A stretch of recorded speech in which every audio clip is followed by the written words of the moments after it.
Les élèves de 3e année, bonjour. Dans cette vidéo, je vais vous expliquer une leçon très importante dans le programme du ministre de l'Enseignement et de l'Éducation nationale. Dans cet épisode, on va voir une leçon très importante qui est la leçon ce titre Atomes et ions. Matière, sciences physiques. Niveau 3e année, collège. Cette cours sera présentée par le professeur Bouyoussef. Donc, commençons par une petite introduction. Nous avons appris que la matière est constituée par des petites particules qu'on appelle les atomes. Le regroupement des atomes donne naissance aux molécules qui sont responsables de la propriété chimique de chaque matière. Mais ces notions ne suffisent pas pour expliquer la conductivité d'électricité et la formation d'autres espèces chimiques, telles que les ions, d'où la nécessité de chercher à l'intérieur de l'atome. Donc, quels sont, mes chers étudiants, les constituants de l'atome? Donc, pour bien comprendre l'atome comme une notion de base, on va voir des modules concernant l'atome. Commençons par le module dit module de Bohr. Donc, ce module qui se représente par ce schéma-là sur le dispositif. Donc, on prend un atome parmi les atomes du tableau périodique de Mendeleïev. Donc, on a ce module. Un atome est un élément qui contient des éléments ou bien des constituants. Donc, au centre, il y a un élément qui est le noyau. Autour de ce noyau ou bien cet élément, il y a un électron ou bien les électrons. Donc, ces électrons entourent autour de noyau. Et il y a aussi, mes chers étudiants, le modèle actuel, c'est-à-dire qu'on adopte actuellement par les scientifiques. Donc, il y a toujours le noyau qui est au centre et autour de ce noyau, il y a un nuage électronique. Mais quels sont les constituants de l'atome? Quelle est la différence entre le modèle actuel et le modèle ancien, c'est-à-dire le modèle de Bohr?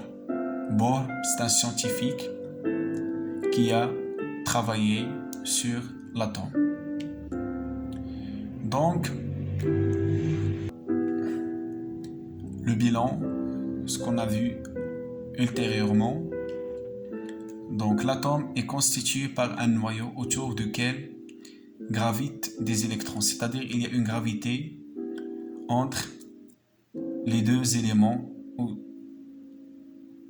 au bout du noyau, de l'atome, qui est le noyau et l'électron.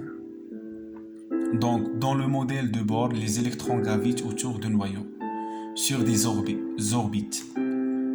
Donc, ces électrons se trouvent sur des orbites bien définies.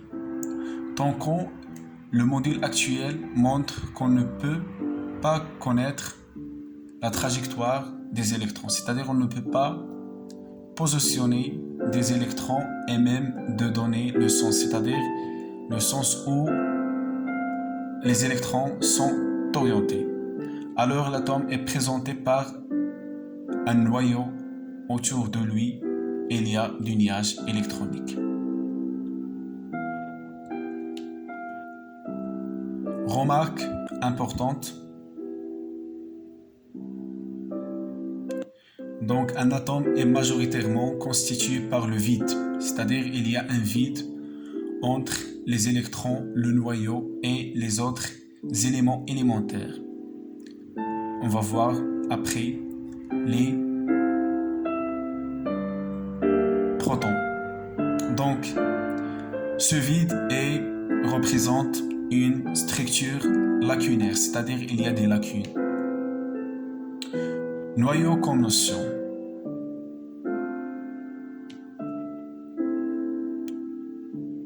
Se trouve au centre, donc la position de noyau comme un élément qui constitue l'atome se trouve au centre. Très petite, 100 000 fois plus petit que l'atome, c'est-à-dire un atome est plus grand de 100 000 fois qu'un noyau.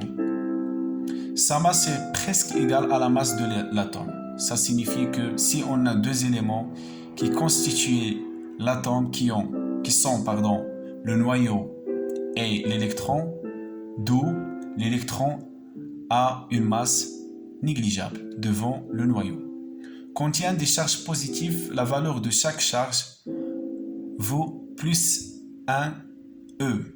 E, c'est désigne l'élément de quantité, qui est égal à plus 1,6 10 à la puissance moins 19 coulombs. Le nombre de charges positives dans le noyau s'appelle le numéro atomique de symbole Z.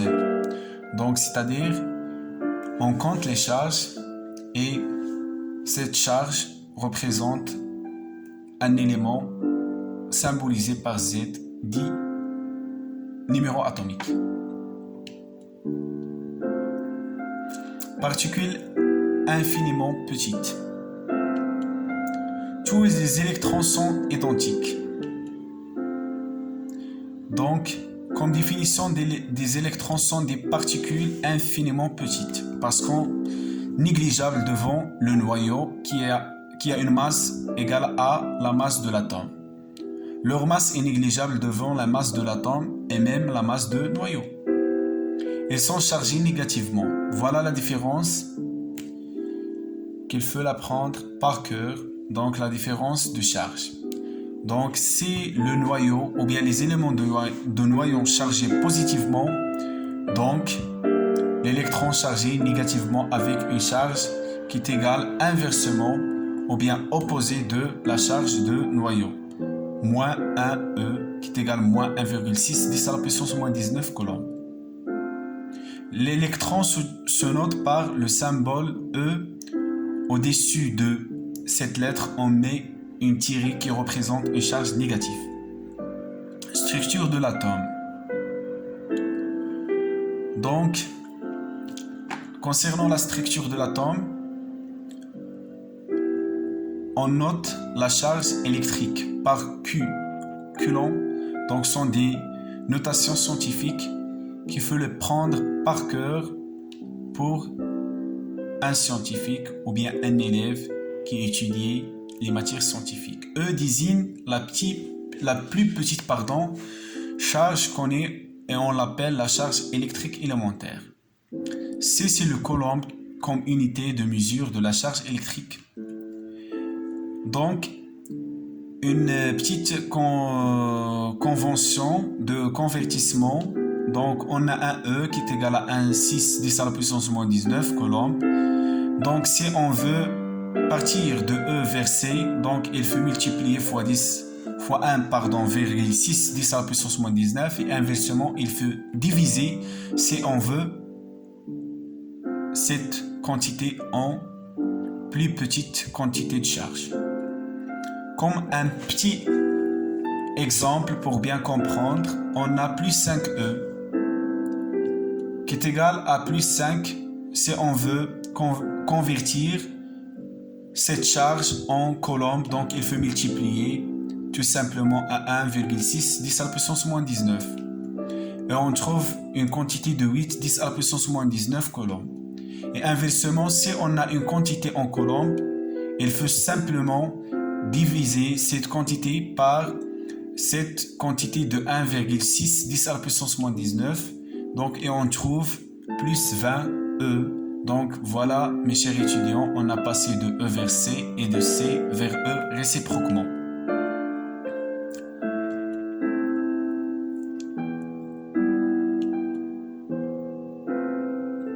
Donc, je vous invite à associer avec moi un petit exercice concernant tout ce qu'on a vu auparavant. Le numéro atomique de l'atome de carbone est Z, donc C. C, c'est le symbole de l'atome de carbone. En français, on écrit carbone en commençant par la lettre C. Donc, par convention, on prend C en majuscule qui représente l'atome de carbone dans le tableau de Mendeleïev. Je vous invite à associer avec moi cette photo qui représente le tableau de Mendeleïev, qui contient tous les éléments comme atomes. Donc, il y a Z de C qui est égal à 6. Donc, commençons par les questions. Donc, la question 1, calculer Q1. Donc, Qn, c'est la représentation de la charge de noyau de cet atome. Donc, et on passe à la deuxième, le calcul de Qn, la charge de noyau de cet atome. Mais pour la première question, elle demande cette charge en unité de E, c'est-à-dire la plus petite charge, quantité de charge. Mais dans la deuxième question, je la demandé avec ou bien par le coulomb comme unité de mesure. Donc, calculer QE, la charge des électrons de cet atome en E, et la quatrième, c'est calculer QE, la charge des électrons de cet atome en coulomb.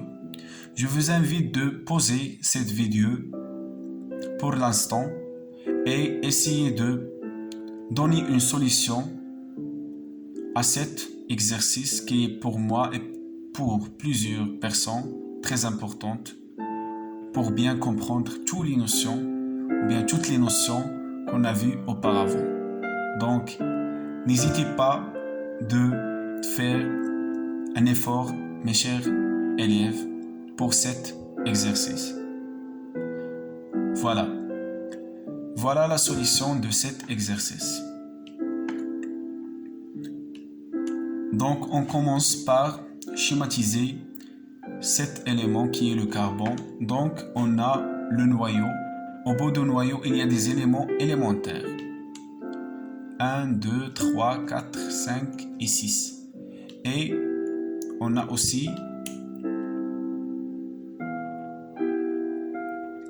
donc autour de noyau, il y a les électrons. On compte 1, 2, 3, 4 et 5 et 6. Voilà l'atome qui représente l'atome de carbone. La charge Qn de noyau en E, donc on a plus 1E, plus 1E, plus 1E, plus 1E, plus 1E, plus 1E.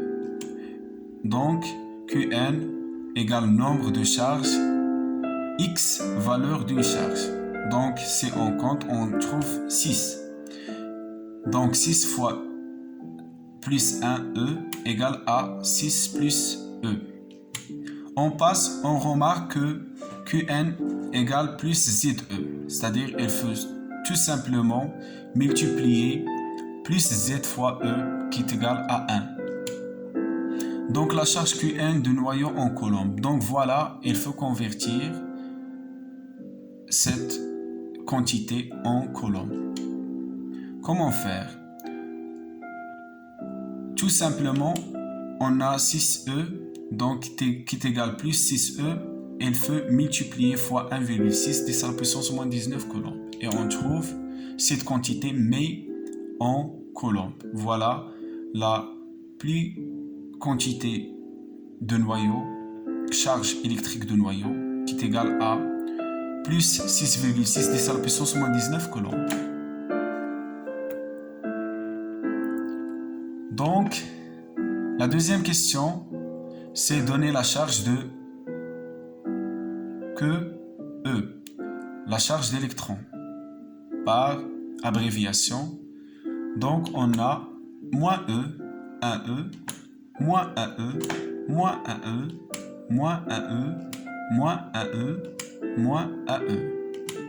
Donc, que E égale ou bien représente nombre des électrons X chargés d'un électron.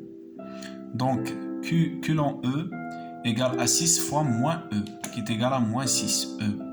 Donc, cette quantité est en E comme unité.